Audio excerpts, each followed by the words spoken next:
Hello दोस्तों, स्वागत है आपका हमारे चैनल टेक विद रोजगार में। ये 22 अगस्त का वीडियो है। ब्रह्मास्त्र बैच जो गौरव सर द्वारा लिया जा रहा है, उत्कर्ष क्लासेस पॉलिटी का आप दूसरा चैप्टर देखेंगे। भारत का संवैधानिक विकास कैसे हुआ है, भारत के संविधान का जीके जीएस ब्रह्मास्त्र बैच पेड बैच है जो, उसका हम आपको कवर करा रहे हैं पॉलिटी।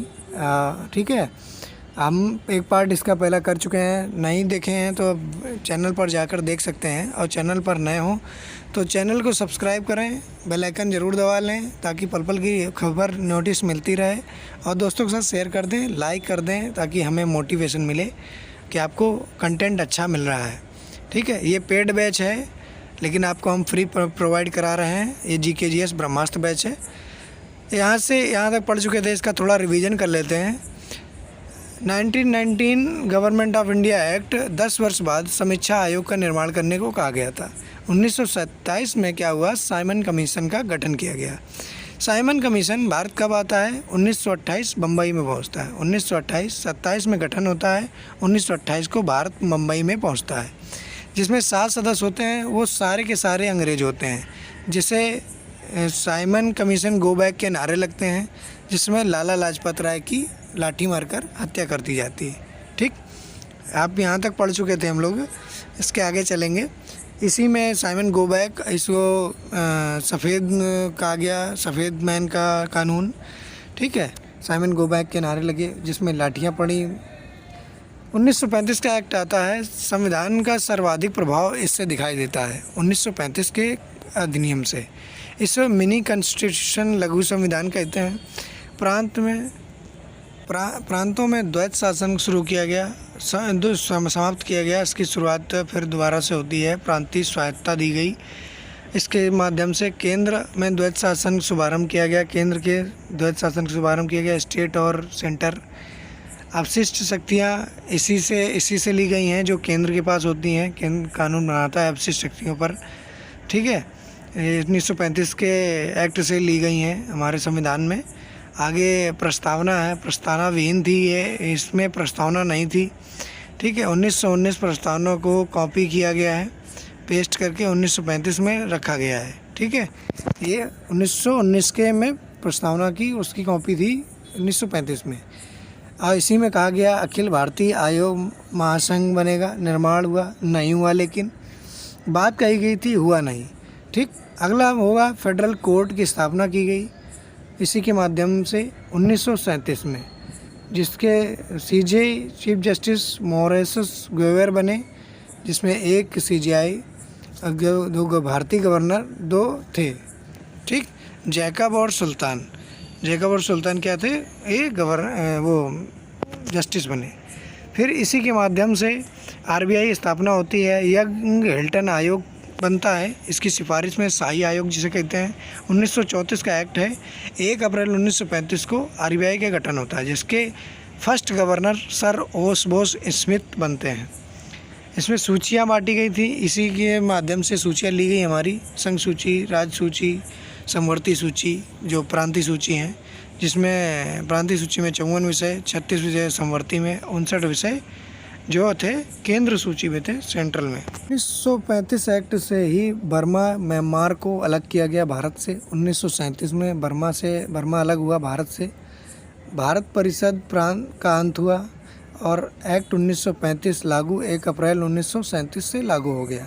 ठीक, जवाहरलाल नेहरू ने एक ऐसी कार जिसके ब्रेक तो हैं इंजन नहीं, इसको कहा था एक ऐसी कार है जो ब्रेक तो है इंजन नहीं है। ठीक, और इसके बाद क्या होता है, हमारा सेकंड वर्ल्ड वार शुरू हो जाता है। 1939 में सेकंड वर्ल्ड वार शुरू होता है, जिसमें एक तरफ इंग्लैंड, रूस, अमेरिका, फ्रांस, यूके थे। यूके कमज़ोर था। दूसरी तरफ जर्मनी, इटली, हिटलर था, भारी था। ठीक, भारत के शामिल नहीं था। भारत शामिल करने के लिए कहा गया लेकिन भारत शामिल नहीं था। इसमें अंग्रेज़ों ने कहा था शामिल होने को। भारत संविधान सभा के लोग आगे मांग कर रहे थे, जिसमें यूके ने कहा था संविधान सभा बनाई जाएगी लेकिन युद्ध के बाद, पहले आपको हमारी तरफ से लड़ना पड़ेगा। भारत ने मना कर दिया। भारत छोड़ो आंदोलन शुरू कर दिया गया था। क्रिप्स मिशन आता है भारत को मनाने के लिए 1942 में। संविधान सभा का निर्माण युद्ध के बाद, इसमें भी कहा गया युद्ध के बाद में होगा। और क्रिप्स मिशन आता है 1942 भारत आया। इसका जो क्रिप्स मिशन 1942 में आता है मनाने के लिए, वायसराय होता है लिनलिथगो वायसराय होता है इस समय। और जो इंग्लैंड का पीएम होता है वो चर्चिल होता है, विंस्टन चर्चिल। महात्मा गांधी ने इसे पोस्ट डेटेड चेक कहा। दिवालिया बैंक के नाम भविष्य की तिथि में भुनने वाला चेक कहा था। ये किसने कहा था? महात्मा गांधी ने कहा था। किससे कहा था? क्रिप्स मिशन को। ठीक। अगला सेकेंड वर्ल्ड वार 1945 में समाप्त होता है। सेकेंड वर्ल्ड वार 1945 में आपका समाप्त होता है। यूके स्थिति खराब हो जाती है, जिसमें सरकार बदली, लेबर पार्टी पीएम बने इटली बने। इटली ने कहा भारत में संविधान सभा निर्माण होगा, जिसके तहत कैबिनेट मिशन की स्थापना होती है। जिसके तहत कैबिनेट मिशन की स्थापना की जाती है। ठीक है। चैनल पर नए हो तो चैनल को सब्सक्राइब जरूर कर लें, आपके लिए बहुत महत्वपूर्ण है ये पूरा सीरीज। ठीक। अगला है कैबिनेट मिशन इटली ने की स्थापना करी। भारत आया 1946 मार्च में, जिसमें 3 सदस्य थे। पास, Pethick Lawrence, Alexander Stafford Cripps. जो पैथिक लॉरेंस था ये अध्यक्ष था, कैबिनेट मिशन का अध्यक्ष था पैथिक लॉरेंस, जिसमें एक सीट 10 लाख की जनसंख्या पर रिजर्व की गई। ठीक। 38.9 करोड़ जनसंख्या थी। 389 सीटें बनी तय हुई, जिसमें 3 समुदाय अलग अलग बड़े होते, इनमें बाटी सीटों का बंटवारा हुआ। 389 सीटों का 296 सीटें, 292 सीटें और 4 प्रांतीय सीटें कमिश्नरी सीट रखी गई। ऐसे ही 93 सीटें देसी रियासतों राजा मनोनीत करेंगे, उनके लिए 93 सीट रखी गई। जो 292 थी वो ब्रिटिश प्रांतों के लिए थी। जो 4 थे वो कमिश्नरी के लिए, दिल्ली, अजमेर, कुर्ग, बलूचिस्तान। ठीक। जो 292 में 11 थी ब्रिटिश भारतीय प्रांत के लिए थी। अप्रत्यक्ष निर्वाचन, इनडायरेक्ट इलेक्शन के लिए थी, इलेक्ट्रन के लिए थी। ठीक। ऐसे इनका सीटों का बंटवारा हुआ। 292, 4 और 93, जो 389 सीटें थी उनका बंटवारा ऐसे हुआ। 4 कमिश्नरी क्षेत्र थे, उनमें ये 4 क्षेत्र बांटे गए। आपके पूछे जाते हैं क्वेश्चन में 4 ऑप्शन की जगह 1।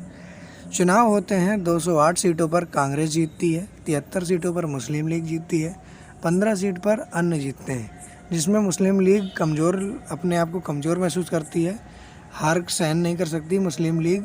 ठीक। जो बहिष्कार करती है और प्रत्यक्ष कार्रवाई दिवस 16 अगस्त 1946 को मनाती है। डायरेक्ट एक्शन डे, ये डेट याद रखिए, पूछी जाती है कई बार। डायरेक्ट एक्शन डे कब मनाया गया था? 16 अगस्त 1946 को। संविधान सभा में कुल 15 महिलाएं शामिल थीं। ठीक। ये बहुत महत्वपूर्ण है, 4 दे के 1 छूट देता है। कुल 15 महिलाएं थीं, जिसमें पहली सरोजिनी नायडू बिहार से, फर्स्ट कांग्रेस पहला महिला अध्यक्ष कानपुर 1925 में बनी थी। दूसरी, पहली बात तो ये उत्तर प्रदेश की पहली महिला राज्यपाल थी। कांग्रेस की पहली अध्यक्ष कौन थी? 1917 में Annie Besant. Okay. Sarojini Naidu की ये पहली राज्यपाल थी, महिला राज्यपाल उत्तर प्रदेश में। और इनकी बुक है द गोल्डन थ्रेशोल्ड। ठीक है। इनके बर्थडे पर 13 फरवरी को राष्ट्रीय महिला दिवस मनाया जाता है। पुस्तक क्या है? The golden threshold. ठीक। 13 फरवरी को राष्ट्रीय महिला दिवस मनाया जाता है। विजय लक्ष्मी पंडित अगली हैं। संयुक्त राष्ट्र महासभा की विश्व की पहली महिला अध्यक्ष थी। जो संयुक्त राष्ट्र यूएन की अध्यक्ष बनी, विजय लक्ष्मी पंडित। सुचेता कृपलानी, ये यूपी की पहली महिला मुख्यमंत्री थी। यूपी की ये किसी भी स्टेट की पहली महिला मुख्यमंत्री थी, जो 1963 से 67 रही। ठीक। अगला है एनी मस्किरानी। ये श्रवण कौर केरल से संविधान सभा में शामिल थी। केरल से थी श्रवण कौर। एनी मस्किरानी याद रखिए। रेणुका रे बंगाल से शामिल थी। रेणुका रे कहाँ की थी? बंगाल की थी, इस चीज़ को याद रखिए। अम्मू स्वामीनाथन, ये कहाँ से बिलोंग करती थी? मद्रास से। 8 मार्च 1975 को मदर ऑफ द ईयर घोषित किया गया। 8 मार्च 1975 को। 8 मार्च 1971 पूरे विश्व पहली बार अंतर्राष्ट्रीय महिला दिवस इन्हीं की याद में मनाता है। ठीक, 8 मार्च को विश्व महिला दिवस। अगली है राजकुमारी अमृता कौर, ये यूपी संबंधित हैं। भारत की पहली कैबिनेट महिला मंत्री थी, हेल्थ मिनिस्ट्री थी। ठीक, अगले हैं पूर्णिमा बनर्जी, यूपी से संबंधित हैं। मालती चौधरी उड़ीसा से, लीला राय बंगाल से संबंधित हैं। ठीक, और जो बेगम एजाज रसूल हैं, एकमात्र मुस्लिम महिला है बेगम एजाज रसूल, याद रखिए। दक्षिणायनी वेलायुधन, ये मद्रास से संबंधित हैं। ठीक, अगला क्वेश्चन। अगले हैं दुर्गाबाई देशमुख, मद्रास से हैं। हंसा मेहता बम्बई से हैं। कमला चौधरी, ये महात्मा गांधी संविधान सभा सदस्य नहीं थे। महात्मा गांधी क्या संविधान सभा के सदस्य नहीं थे, इस बात को आप नोट करें। महात्मा गांधी संविधान सभा के सदस्य नहीं थे। ठीक, 15 महिलाएं आप याद रखें, इनसे क्वेश्चन बनते हैं हमेशा। बैठक देख लेते हैं संविधान सभा की, कब कब बैठक हुई है आपकी। पहली बैठक जैसे देख रहे होगे 9 दिसंबर 1946 को संविधान सभा की पहली बैठक होती है। ठीक, अस्थायी अध्यक्ष डॉक्टर सच्चिदानंद सिन्हा बनते हैं, जो सबसे बुजुर्ग होते हैं।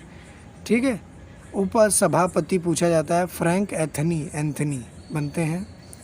हैदराबाद रियासत इसमें भाग नहीं लेती है। हैदराबाद रियासत इसमें भाग नहीं लेती है पहली बैठक में। कांग्रेस के जो संविधान सभा की पहली बैठक है उसमें क्या करती है, हैदराबाद भाग नहीं लेती है। अगला है जो अगली बैठक है थर्ड बैठक 11 दिसंबर 1946 को होती है। प्रथम स्थायी अध्यक्ष चुने जाते हैं डॉक्टर राजेंद्र प्रसाद। उपाध्यक्ष बनते हैं एच.सी. मुखर्जी। ठीक है, एच.सी. मुखर्जी। और संवैधानिक सलाहकार बनते हैं बी.एन. राव। संवैधानिक सलाहकार कौन बनते हैं, बी.एन. राव। ठीक है, अगली बैठक जो होती है 13 दिसंबर 1946 को होती है। ये 5वीं बैठक होती है, लगातार बैठक होती है, ये 5वीं बैठक है, जिसके अध्यक्ष जो जवाहरलाल नेहरू द्वारा उद्देश्य प्रस्ताव पेश किया जाता है। ये पारित कब होता है, 22 जनवरी 1947 को पारित हो जाता है। ठीक, अगला महत्वपूर्ण तथ्य क्या है, संविधान सभा का पहला सत्र कब से कब तक चला, 9 दिसंबर 1946 से 23 दिसंबर 1946 तक चला पहला सत्र। कितने सत्र हुए हैं टोटल, 12 सत्र हुए। अंतिम सत्र कब चला, 24 जनवरी को 1950 को अंतिम सत्र हुआ, अंतिम सत्र की बैठक हुई। ठीक, 22 जुलाई 1947 को राष्ट्रीय ध्वज तिरंगा स्वीकार किया गया, पिंगली वेंकैया द्वारा बनाया गया। प्रारूप समिति आती है जिसमें का गठन 29 अगस्त 1947 को होता है। इसके प्रमुख सदस्य हैं डॉक्टर भीमराव अम्बेडकर जो कि अध्यक्ष हैं, ठीक है। अगले हैं एन गोपाल स्वामी अयंगर, ठीक। अगले हैं एन माधवराव, बी.एल. मित्र के बाद अस्वस्थ होने पर कौन आए, बी.एल. मित्र आए। बी.एल. मित्र की जगह जो माधवराव आए। Doctor KM. मुंशी एकमात्र कांग्रेस सदस्य थे। ये ट्रिक है, आपका ट्रिक याद रखिए, कुमार गौरव ने बताई है। अंबेडकर आएंगे माधव, मुंशी कृष्ण के साथ खेत पर गाय चराएंगे। अंबेडकर आएंगे माधव, मुंशी कृष्ण के साथ खेत पर गाय चरेंगे। अंबेडकर आएंगे माधव, मुंशी कृष्ण के साथ खेत पर गाय चराएंगे। इस ट्रिक को कई बार पढ़ेंगे तो आपको याद हो जाएगा। N Madhavrao BL. मित्र की जगह आए, एम मुंशी की जगह कांग्रेसी सदस्य थे। सैयद मोहम्मद सादुल्ला, टी.टी. कृष्णमचारी, ठीक, 1948 में मृत्यु होने के बाद डी.पी. कैतान की तब आए। अन्य समितियां बनी हैं। संघ शक्ति समिति कौन अध्यक्ष है, जवाहरलाल नेहरू। संघीय संविधान समिति अध्यक्ष जवाहरलाल नेहरू। मूल अधिकार समिति अध्यक्ष सरदार पटेल, ठीक। प्रांतीय संविधान समिति अध्यक्ष सरदार पटेल थे। अब इसमें 3 समितियां हैं, राष्ट्रीय ध्वज सदर समिति, प्रक्रिया नियम समिति, संचालन समिति। तीनों के अध्यक्ष डॉक्टर राजेंद्र प्रसाद बने, ठीक है, तीनों के अध्यक्ष डॉक्टर राजेंद्र प्रसाद। अगला मूल अधिकार समिति के और अल्पसंख्यक समिति के अध्यक्ष डॉक्टर सरदार पटेल थे। इसकी जो उप समिति थी फंडामेंटल राइट्स की, जे.बी. कृपलानी थे। और अल्पसंख्यक उप समिति के अध्यक्ष कौन थे, एच.सी. मुखर्जी थे, ठीक। एच.सी. मुखर्जी अल्पसंख्यक उप समिति के अध्यक्ष। HC मुखर्जी। अगला क्वेश्चन, अगले पे आते हैं। 16 अगस्त 1949 को राष्ट्रमंडल सदस्य भारत बना। कब बना? 16 मई 1949 को कॉमनवेल्थ का भारत सदस्य बनता है। 14 सितंबर 1949 को हिंदी राजभाषा घोषित होती है, जिससे 14 सितंबर को हिंदी दिवस के रूप में मनाते हैं। राजभाषा घोषित होती है और 14 सितंबर को हिंदी दिवस मनाते हैं। 26 नवंबर की डेट आती है, 26 नवंबर 1949। 11वां सत्र होता है, संविधान बनकर तैयार हो चुका होता है, जो कि कितने दिनों में बना? 2 वर्ष 11 माह 18 दिन। 2 वर्ष 11 माह 18 दिन। 26 नवंबर को क्या मनाया गया? विधि दिवस, संविधान दिवस के रूप में मनाया जाता है 26 नवंबर को हर साल। ठीक है। अगला क्या है? अनुच्छेद 15 अनुच्छेद 16 नवंबर 1949 को लागू हो गए, जो आर्टिकल 394 के साथ में ये भी अनुच्छेद लागू होगा। ये लिखा था 394 में और ये लागू हो गए। 16 टोटल अनुच्छेद थे जो लागू हुए 26 नवंबर को 1949 को। बाकी संविधान 24 जनवरी 1950 संविधान की अंतिम बैठक होती है, जिसमें राष्ट्रगान, राष्ट्रीय गीत स्वीकार किया गया, लागू किया गया। देश के पहले राष्ट्रपति बनते हैं, चुनाव होता है देश के पहले राष्ट्रपति का। 26 जनवरी 1950 को संविधान लागू होता है और डॉक्टर राजेंद्र प्रसाद पहले राष्ट्रपति निर्वाचित होते हैं। ठीक, इनका रिजल्ट आता है, इसीलिए गणतंत्र कहा गया 26 जनवरी को। भारत गणतंत्र रिपब्लिक बनाता है क्योंकि हमारे राष्ट्राध्यक्ष निर्वाचित हुए थे इस दिन 26 जनवरी 1950 को। नोट बैकग्राउंड क्या है? 1929 लाहौर अधिवेशन में अध्यक्ष जवाहरलाल नेहरू थे, जिन्होंने पूर्ण स्वराज्य की मांग की थी और बोला था 26 जनवरी 1930 को पूर्ण स्वराज्य दिवस मनाया जाएगा, जो कि 26 जनवरी 1950 को संविधान लागू हुआ। इसे गणतंत्र दिवस के रूप में मान्यता दी गई। ठीक, ये उम्मीद है आपको कंटेंट अच्छा लगा होगा। ये पॉलिटी की दूसरी क्लास थी। क्लास पर नए हों तो चैनल को सब्सक्राइब कर लें। Thank you.